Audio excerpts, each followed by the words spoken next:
But if you're not great to people and kind to people, then I'm not sure that the work matters. On the other hand, you can be the nicest person in the world, but if you don't put the work in, I don't know that you're going to see the reward associated with that kindness.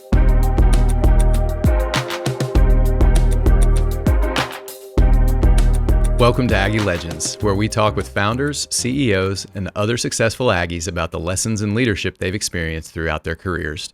I'm your host, Ben Wiggins, May's full-time MBA class of 2018, and today we are here with Devina Rankin. Devina, thank you for joining us today. Thank you so much, Ben. It is our pleasure, truly. Devina is the recently retired CFO of Waste Management, where she spent 23 years. She's also a cancer survivor, philanthropist, and visiting lecturer at May's Business School, where she co-teaches the popular CFOs and Financial Leadership course. She was recently named a 2026 May's Outstanding Alumnus. Now, you grew up in a military family. If you would, tell us about that and how it influenced your path to Texas A&M, which obviously a rich military history, but tell us about that road, if you would. Yeah, so both my dad and my grandfather are retired Air Force, spent their careers serving in the military, both here and abroad. And I would just say that the lesson I learned from them that really made A&M resonate for me was self is below service, and knowing that we're all here to be providing some greater good and contributing to our society in a way that extends beyond what we see just right in front of us. Okay. What were the most immediate echoes of that you saw on campus? I mean, there's obviously the MSc and so forth, but were there any that are a little bit more off the beaten path? So, what's really interesting is my dad retired when I was 10 years old. So we retired in a town right outside of San Antonio called Schertz, Texas, and it's very much a military community. And I knew, as someone who was going to be largely responsible for helping to fund my education, I needed to go to a public school. And I really thought I only had two choices, one in Austin, and then... Which one is that? That other little school in Austin, Texas, and here. And I was lucky enough to be invited by both schools during kind of that summer before your junior year, where you're investigating and trying to learn and make this huge decision where I wanted to be. And I went to both campuses, and quite frankly, there was just no comparison. And I remember stepping on this campus and feeling home. And it was culture and community that stood out above all else. And sure, the academics are going to be great at either institution, but it really was about the other education. And for me, I felt that the second I came here, and it was the thing that kept me. What are your best memories or most striking memories of your experience at Texas A&M and at Mays? Culture and community stand out. For me, I was in the PPA program, the professional program in accounting, and I knew from the beginning that was going to be important to me because I wanted to be a CPA and approach one of the big six firms. And the PPA provided that pathway. So the professionalism of the programs that A&M puts forth really stood out. But the other things that stood out were friends, and then just the significance of the relationships that we were able to have with some of our professors. And while Dr. Benjamin certainly stood out for me, the other one for me was Dr. Flagg. And I remember Dr. Flagg actually just retired here about 5 or 6 years ago, and I sent him a note upon his retirement just thanking him for the impact that he made on me. And in particular, what I think he tried to get us to do is just be intellectually curious and thoughtful, not just read and memorize, but actually learn. And there's a difference between, taking a test and actually being able to have an engaged conversation about a topic. And I think he challenged us to do that, and I'm all the better for it. One of the most impressive things that I think a professional or anyone can say, something that makes someone instantly rise, in my estimation anyway, is I might be wrong about this. Like questioning what you talked about, critical thinking, the idea of questioning your own assumptions. And I think the best professors teach us our own postulates about how the world works. Yeah, the words intellectual curiosity, I think, can be overplayed, but at the same time, they're just so important. And it's the thing I would look for in interviewing a candidate for just about any role. Mm-hmm. It's one thing to think that you're going to come in and, follow a playbook or go by the rules of sorts. And, the job description said I do this, this, and this.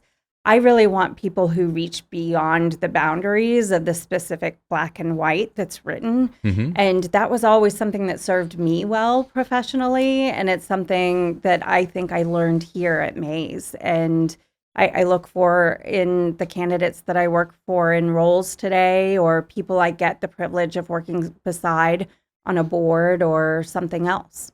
Appreciate you sharing that. From here, your first job was at Arthur Andersen, and you were at the firm during the Enron scandal and the company's subsequent unraveling. What was that like? So I have to start by saying, to this day, I believe that when I left Texas A&M University, just like I felt like I picked the best university in the country to attend, I think I picked the best firm of the 6 to start my career with. I still think that today. Okay. It was a privilege to be part of that firm, but it was almost heartbreaking to watch it unravel in front of me. Okay. I worked along so many great people, and certainly to this day, and I know we'll talk about it in a little bit, but the course I teach here on campus, we talk about the Enron era and what I learned at Waste Management, and how Waste Management, Enron, and Arthur Andersen are just this interesting part of my story and my journey. While there can be bad apples in a bunch, it doesn't mean the whole bunch is spoiled. And I think that that's what we got wrong, with the benefit of hindsight and looking back at what happened with the unraveling of Arthur Andersen. I think we all know that now, but I think we had to extend ourselves into a place of consequences and dealing with the significant lapses in judgment and ethics that happened at Enron and by some of the Andersen partners. What can you share about the mistakes that were made? Obviously, some of that is privileged, I'm sure, but especially for our younger listeners, perhaps, who might not be as familiar with the scandal and what happened, what did go so horribly wrong? So, I was a senior financial analyst kind of level. I wasn't a partner, and I actually didn't even work in the energy sector. I worked on the commercial side. Mm-hmm. So what I experienced is very different from the people who were on the engagement. Sure. What I can tell you is I think that I talk to students all the time about, if you ask me as a finance professional and as a CFO, what the most important financial statement is, people often look at the P&L, and I actually think it doesn't tell the whole truth. And the cash flow statement's the one that tells the whole story. Okay. And I think we learned that during the Enron era. Okay. Obviously, the core value of integrity was one that came into question at some point during the proceedings. Do you think that there were any other core values that perhaps were not being pursued as fully as they should have been? Yeah, so you always have to start and end with integrity. That is something that makes sure that when you put your head on the pillow at night, you know that you're doing the right thing the right way each and every day, and whether someone's looking or not. And while I learned that there, I probably learned that from my parents and my grandparents beforehand. Sure. And unfortunately, people during that era got that the wrong way. And I can't begin to understand their why, but I know for me, my why is always grounded in integrity. I think the other thing that's really important to me is humility. And humility is actually the thing that I enjoyed probably most about the culture of Waste Management, WM. Yes. If you think about the men and women on the front line at WM, they serve our communities, our neighborhoods, the places we live and work and play day in and day out, largely unseen, largely unnoticed. And they do that for us so that they make everything else we enjoy possible. And that humility is the thing that took me to WM. But it's probably one of the things that I think that was missing in the Enron and Andersen situation as well. Because if you do things for the right way, you do them without ego and setting all of those things aside. And I think that was somehow lacking as they went through all of the decisions they were making. So humility was what got you to WM. What made you stay? Opportunity and community, again, and culture. At WM, we say that we really are like a family, and we talk about our culture being people first. We put our people at the front of the line because we know that when we take care of them, they take care of our customers, the communities they serve, the environment, and all of those things eventually benefit the shareholder. But when you live people first, you really do feel that. So you get to enjoy the community that you're part of. And far and away, that's the thing that kept me there. But I also saw an opportunity to contribute. So the organization that I am leaving as I retire is better than the one I joined, and I'm happy to have been a part of that. And you did contribute. You became the first female CFO at WM, and at a young age. What obstacles did you face along the way? Were there moments of doubt? Were there moments of frustration? What was that journey like? Both. Okay. Yeah. So I would say the doubt and frustration kind of went hand in hand. I started in 2002 as a senior accountant who wrote the company's financial statements and implemented new accounting pronouncements. And, a lot of listeners may yawn at that point. And I did that work diligently and with a level of care and professionalism and discipline for 8 years. And I got to a point where I was frustrated because I felt like I was being overlooked for promotions. I was underappreciated and undervalued. I was a workhorse. I've always been a workhorse. And, I'm proud of that. But what I have to say is I want reward to be a strong complement to the extra effort that comes with the extra work. Okay. And I wasn't feeling that. And so I started to look outside the company, which was a tough moment because I had invested so much and established so many great relationships. But I wasn't loving my boss. We've probably all been there. And I needed a change. And in addition to looking outside of the company, I started looking for a job inside the company too, because I knew that I had built credibility and a reputation and relationships, and I wanted to preserve those things. So I spoke to someone who became a mentor, and we're still friends to this day. She had a role within her organization that I thought I'd be great for, and I asked her what I needed to do so that next time it was open, I might be a viable candidate. She gave me a few suggestions, and we had a great coaching conversation in that moment. The job was open 6 months later, and I was lucky enough to be the selected candidate. And it really did change the course of my career in such a positive way. I went into the Treasury organization. Instead of looking backward, I started looking forward. It was a more strategic role, something where I was involved in how we allocated capital to strategic investments, how we talked to the street, how we engaged with debt investors and the rating agencies. And I learned so much in that time. And that's when I established a close personal relationship with then our CFO, Jim Fish, and he's now our CEO.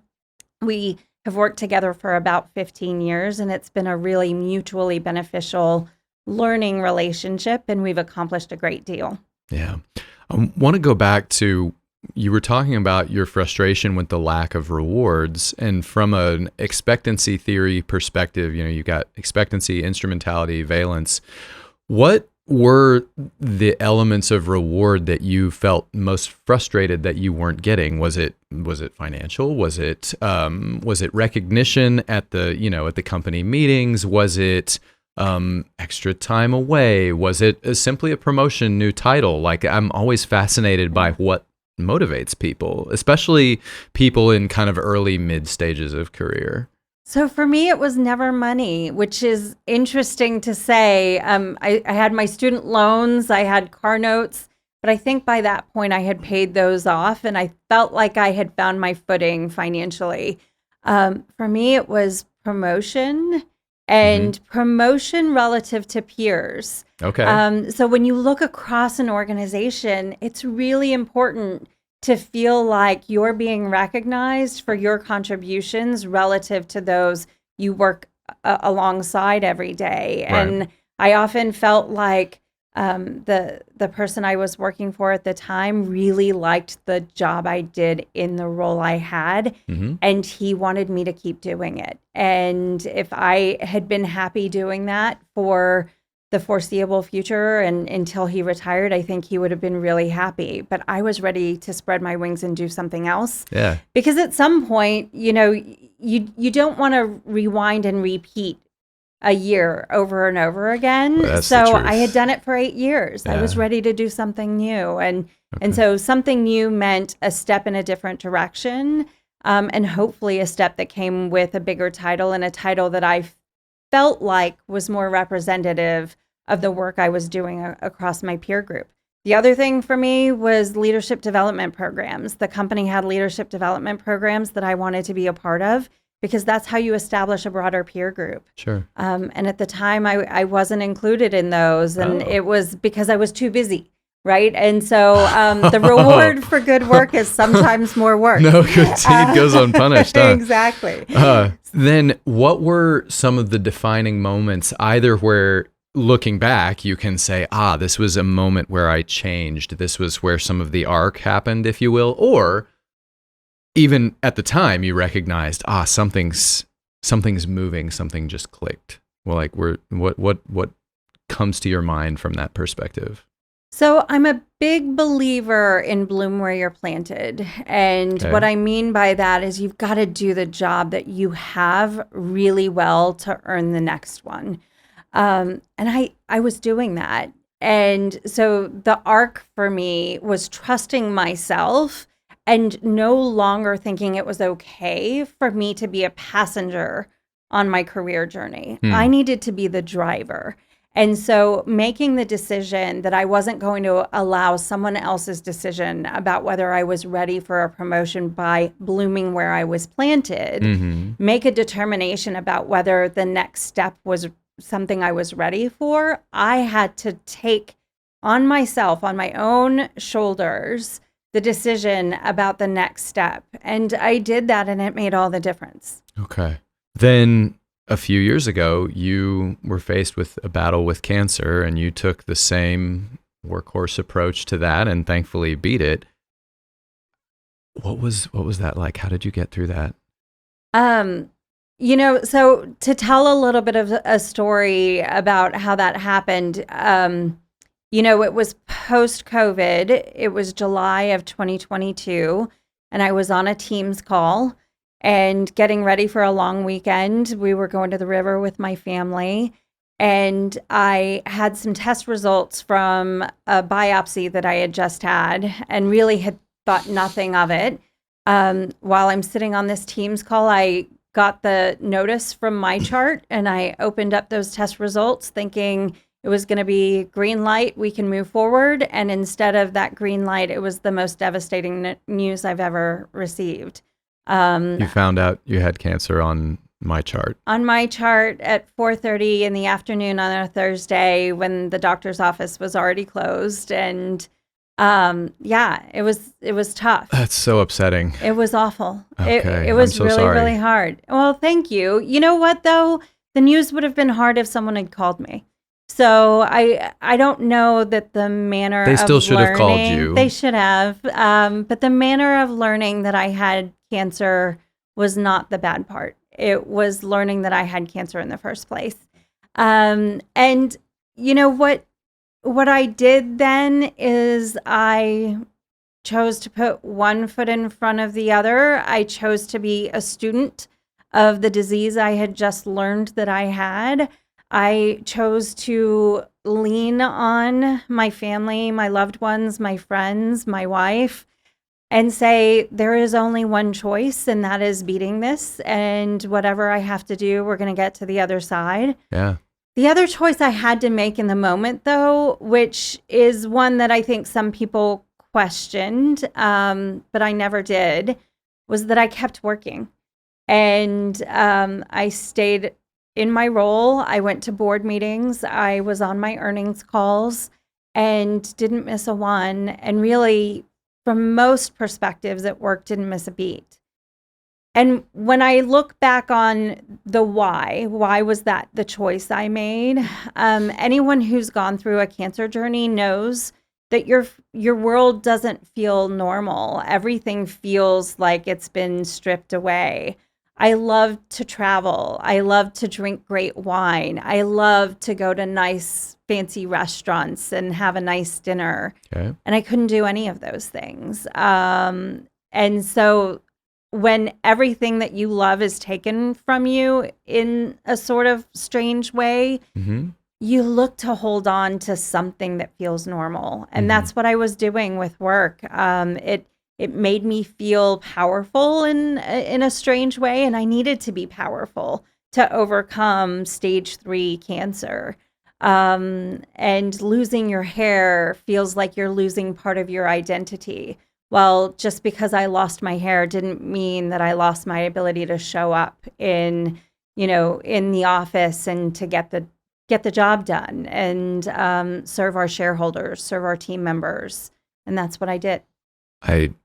I'm not sure what the right words are at this moment. I thank you for continuing to serve in the way that you did. Oh, Obviously, you had to do what was best for you, and I'm glad you made a choice that felt authentic. Thank you. I really need to highlight, in addition to Diana, my wife, who was really my rock getting me through that moment, there's an angel on this earth named Misty White, and she was my nurse practitioner at MD Andersen. And she breathed strength into me in every opportunity I had to meet with her. And she gave me what I still say to this day is the very best advice I've ever received. And it's not just personal advice, it's professional advice.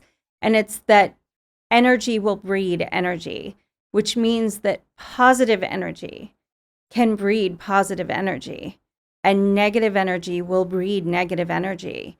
You have the choice, so choose positive energy. And the resilience I had to show getting through my cancer diagnosis and all of the treatment and the surgery and everything I went through, it was tough, but we can do hard things. And so choosing positive energy and being resilient came because I have a really great community that loved me and supported me, but it's also because I'm strong and capable and determined, and I put all of those things together to get through it. Thank you for sharing that journey with us. You now teach a class at Mays. Tell us about the decision to take that on alongside a busy career and personal life and so on.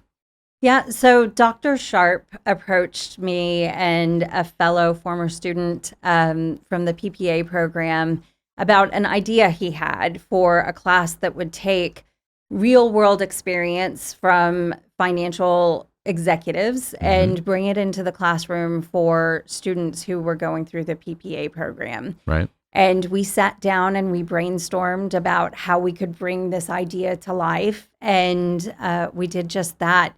It's been, oh goodness, at least 5 years now. And I absolutely love it. It brings me so much energy, positive energy. There you go. I had friends who were saying, what in the world are you doing? You're a sitting executive, you sit on a board.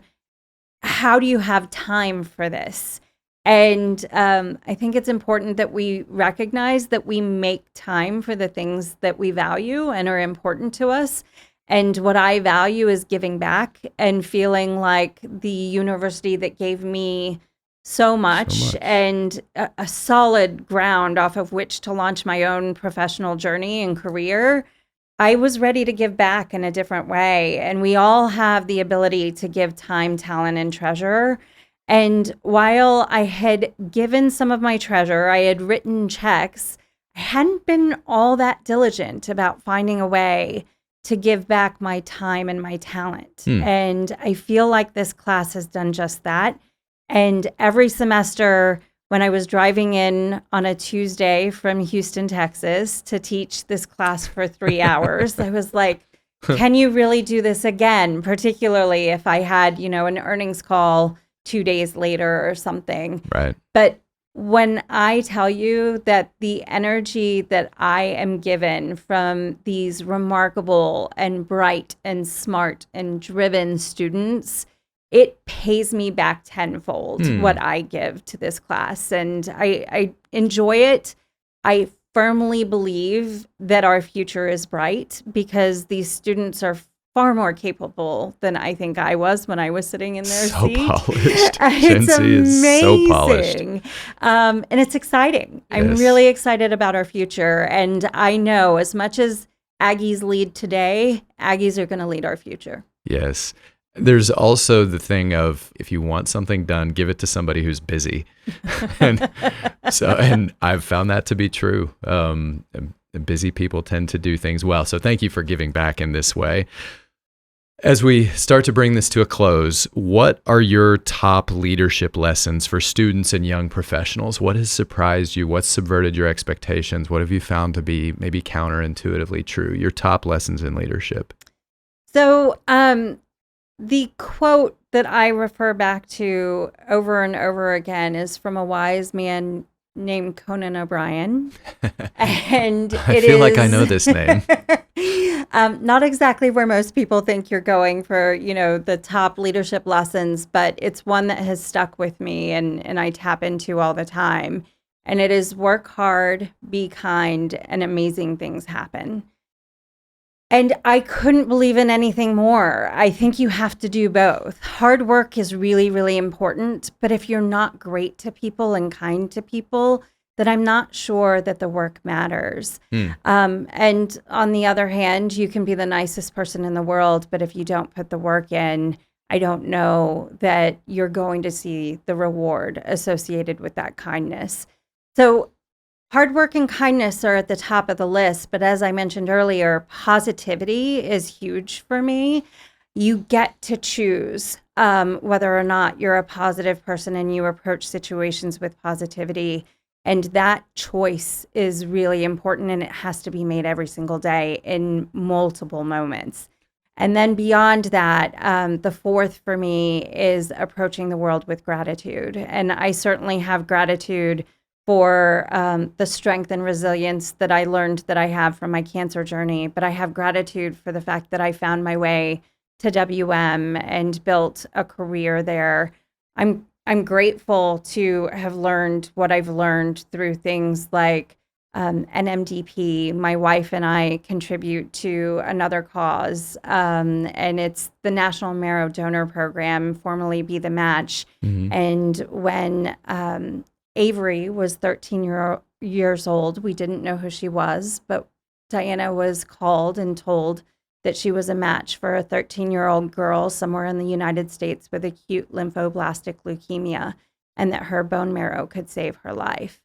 And Diana donated her bone marrow, and Avery is now thriving, and she's a mom, and it's just been the most amazing of gifts to us. And so I'm grateful each and every day for my own health, but I'm grateful that we were in a position to give when Avery needed Diana so much. And I now sit on the board of NMDP because I'm going to look for ways to continue their mission as best I can. So really, I think those are the four words: kindness, hard work, gratitude, and positivity. I guess that's 5, but yes, it's those 4 key themes that really I think are so important to professional journeys and to how you approach life. Do you find that the gratitude makes it easier for you to find the positivity? What's been your journey with that? I think that it's really important to be grateful for what we have and recognize that someone will always have more or different. And if you get caught up in looking at the comparisons, you're really losing an opportunity to just really be beyond grateful, just humbled by all of the gifts that you have been given. And we all have gifts that need to be shared. And there is no way to accomplish gratitude without being a positive person. They really do go hand in hand. I love that. Was there ever a time in your career when these principles were challenged and you felt you had to recenter? There's always tough moments and tough times in our careers. I've talked about the tough times in my personal life, but I would be kind of glossing over things to ignore the tough days at work. And there certainly were some, whether it's feeling undervalued or underappreciated, or, the finance folks are always, or generally, first in and last to leave. In our business, our drivers get to work at 2:00 and 3:00 in the morning. So I'm not beating them in, but I do beat most of the rest of the team in on a daily basis. And it can be really hard to feel like the work is worth it. And so as much as I try and live by those 4 key pillars, you have to remind yourself sometimes to plug into those instead of allowing yourself to plug into the negativity that can come when you don't get the job that you thought you deserved, or you don't get the opportunity that you saw someone else be given. And we've all had those disappointments. There's very few people who will navigate a career and get to this kind of a level without having some twists and turns or some steps backward. But you can only move forward if you demonstrate a level of professionalism, courtesy, thoughtfulness when you are faced with steps backward. And we're all going to face them. It's how you handle them. What was the single hardest moment for you to do that? So we haven't discussed, but you did say in the intro that I am retiring from my role as CFO of WM. And that was such a bittersweet decision for me because I have thoroughly enjoyed my time with this great company and the team that I've built, the people I've worked alongside for 23 plus years. Right. But making the decision that I had run the course and that I was ready to move on, that was a time when I had to really step back and reflect on whether I was making the right decision. And while I can't in any way say that it was a step backward, what it was a decision that meant that I didn't know what those steps forward would bring me, right? I don't know what my path will be from this point forward. And that's scary, especially when you've spent your entire career really with one great company. So, I think this life lesson, this professional lesson is probably going to be one of the biggest ones that I've ever taken upon myself. Okay. And I don't know what it will teach me yet because I'm just stepping out now into the next chapter. Do you think you'll be tempted to do something else? Like, you seem like such an action-oriented person. I wonder how retirement will sit with you. We don't know each other well, but is that going to be challenging for you? Yeah, retirement's not the right word for me. It is closing one chapter to open another. I see. When I was in school, I always thought that one day I'd be a professor. And because I had so much in student loans, that just didn't seem like the best option for me at the time. So I needed to get to work so I could pay off some of the debt, which I'm happy to say I did. But, yes. you know, so what's next? Am I going to spend more time in the classroom? Am I going to spend more time on boards? Am I going to spend more time in philanthropy and giving back? I hope the answer to a lot of those questions is yes.